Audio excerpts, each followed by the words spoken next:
Hey guys, in this video I will show you how to fix MECCHA CHAMELEON crashing or not launching. Alright, so let's begin with the video. First, open your Steam library and find MECCHA CHAMELEON in your games list. Right-click the game and select Properties. In the General tab, locate the Launch Options section. Click the box and type -DX11. After entering the launch option, close the Properties window.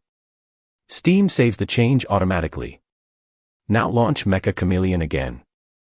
The game will start using DirectX 11, which can resolve startup issues, crashes, and compatibility problems on some systems.